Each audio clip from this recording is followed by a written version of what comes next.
बोलिए बाके बिहारी लाल की जय। श्री वृंदावन लाल की जय। राधा रानी की जय। श्री महाभगवत पुराण की जय। तो महाराज, आज हम श्रीमद् भागवत महापुराण की एक बहुत ही अद्भुत कथा का श्रवण करेंगे। भक्त प्रहलाद और अहंकारी हिरण्यकश्यप की कथा। यह केवल एक कथा नहीं, बल्कि यह भक्ति भाव, सत्य और ईश्वर की अपरंपार शक्ति का प्रमाण है। यह कथा हमें सिखाएगी कि भगवान की भक्ति सबसे बड़ी शक्ति है और कोई भी अहंकारी व्यक्ति चाहे कितना भी बलशाली क्यों न हो, उसका अंत निश्चिंत है। तो आइए श्री कृष्ण भगवान का स्मरण करते हुए इस दिव्य कथा का श्रवण करें। अपने चेहरे पर एक मंद मीठी सी मुस्कान अवश्य बनाए रखिए। बोलिए महाराज श्री कृष्ण गोविंद हरे मुरारी की जय। प्राचीन काल में कश्यप मुनि और दीति के दो पुत्र उत्पन्न हुए। हिरण्याक्ष और हिरण्यकश्यप दोनों ही अत्यंत बलशाली और असुर प्रवृत्ति के थे। हिरण्याक्ष ने अपने बल से पूरी पृथ्वी को जल में डुबो दिया था। भगवान वराह अवतार ने उसका वध किया। जब हिरण्यकश्यप को अपने भाई की मृत्यु का समाचार मिला तो उसने बदला लेने की ठान ली।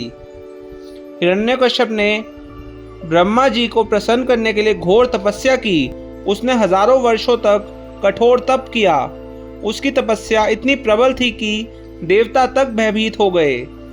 ब्रह्मा जी प्रसन्न हुए और प्रकट होकर बोले, वत्स, जो वरदान तुम चाहते हो वह मांगो। हिरण्यकश्यप ने चतुराई से ऐसा वरदान मांगा जिससे वह अमर हो जाए। कम से कम उसकी अपनी थिंकिंग में, अपनी सोच में वह अमर हो गया था। उसने मांगा, मैं ना किसी मानव द्वारा मारा जाऊं, ना किसी पशु द्वारा। मुझे ना दिन में मृत्यु मिले, ना रात में। मुझे ना आकाश में मारा जाए, ना पृथ्वी पर। मुझे ना अस्त्र से मारा जाए, ना शस्त्र से। मुझे ना कोई देवता मार सके, ना कोई असुर। ब्रह्मा जी ने कहा तथास्तु और अंतर्ध्यान हो गए। वरदान प्राप्त करने के बाद हिरण्यकश्यप ने संपूर्ण लोकों पर अधिकार कर लिया। देवताओं को स्वर्ग छोड़कर भागना पड़ा। हिरण्यकश्यप ने घोषणा कर दी कि मैं ही ब्रह्मांड का स्वामी हूँ। कोई विष्णु या अन्य देवता मेरी अनुमति के बिना नहीं पूजे जाएंगे। संपूर्ण संसार भयभीत हो गया। लेकिन तभी भगवान ने भक्त प्रहलाद को हिरण्यकश्यप के घर भेजा। हिरण्यकश्यप की पत्नी कयाधु के गर्भ में प्रहलाद आ चुके थे।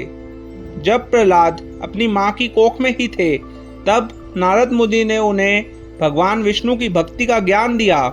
इस प्रकार जन्म से ही विष्णु भक्त बन चुके थे प्रहलाद। जब प्रहलाद 5 वर्ष के हुए तो वे गुरुकुल गए। वहां उन्होंने अपने गुरु शंकराचार्य के पुत्रों से कहा, संसार में सबसे बड़ा कोई है तो वह श्री हरि विष्णु हैं। उनकी भक्ति करो, वही सच्चे स्वामी हैं। जब हिरण्यकश्यप को पता चला कि उनका पुत्र भगवान विष्णु की भक्ति कर रहा है तो वह क्रोधित हो गया।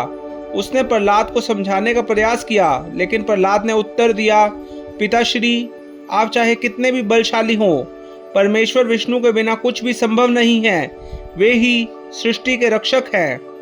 हिरण्यकश्यप ने अपने पुत्र प्रहलाद को मारने के अनेक प्रयास किए। हाथी के पैरों से कुचलवाया, लेकिन भगवान ने उसकी रक्षा की। अग्नि में जलाने का प्रयास किया, लेकिन प्रहलाद सुरक्षित रहा। पहाड़ से गिरवा दिया, परंतु फिर भी प्रहलाद बच गए। जहरीले सांपों से डसवाने की कोशिश की, लेकिन विष भी निष्फल रहा, क्योंकि प्रहलाद के सिर पे भगवान विष्णु का हाथ था। तब हिरण्यकश्यप ने अपनी बहन होलिका से कहा कि वह प्रहलाद को लेकर अग्नि में बैठे। होलिका को वरदान था कि उसे अग्नि नहीं जला सकती, लेकिन भगवान की कृपा से प्रहलाद बच गया और होलिका भस्म हो गई। अंत हिरण्यकश्यप ने प्रहलाद से पूछा, तेरा भगवान कहाँ है? क्या इस खंबे में भी है? प्रहलाद ने उत्तर दिया, हाँ पिताश्री, भगवान हर जगह है, इस खंबे में भी है। क्रोधित होकर हिरण्यकश्यप ने खंबे पर गदा से प्रहार किया। तभी खंबे से एक अद्भुत स्वर निकला, ओम नमो भगवते वासुदेवाय, ओम नमो भगवते वासुदेवाय, ओम नमो भगवते वासुदेवाय। और खंबे से प्रकट हुए भगवान नरसिंह, आधे सिंह और आधे मानव के रूप में। भगवान नरसिंह ने हिरण्यकश्यप को उठाया और अपनी जांघों पर रखकर अपने नखों से, नाखूनों से उसका वध कर दिया। उस समय ना दिन था ना रात, संध्या का समय था। ना वे मानव थे ना पशु, वे नरसिंह थे। ना वे अस्त्र से मारा गया ना शस्त्र से, भगवान के नाखूनों से उसका वध हुआ। ना आकाश में मारा ना पृथ्वी पर, भगवान की जांघ पर रखकर हिरण्यकश्यप का वध हुआ। ना ही कोई देवता ना कोई असुर हिरण्यकश्यप को मार सका, लेकिन भगवान नरसिंह ने उसका वध किया। भगवान ने प्रहलाद को अपना आशीर्वाद दिया और कहा, वत्स, तेरा नाम युगों युगों तक अमर रहेगा। आज तक हम होली मनाते हैं, होलिका दहन करते हैं और प्रहलाद की भक्ति को याद करते हैं। प्रहलाद की सच्ची भक्ति हमें सिखाती है कि अगर भक्त का मन सच्चा हो, भक्त की भक्ति सच्ची हो, तो वह युगों युगों तक याद करा जाता है। यह कथा हमें सिखाती है कि सच्ची भक्ति से असंभव भी संभव हो जाता है। भगवान अपने भक्तों की सदैव रक्षा करते हैं, चाहे कुछ भी हो जाए। अहंकार चाहे कितना भी बड़ा हो, उसका अंत निश्चिंत है।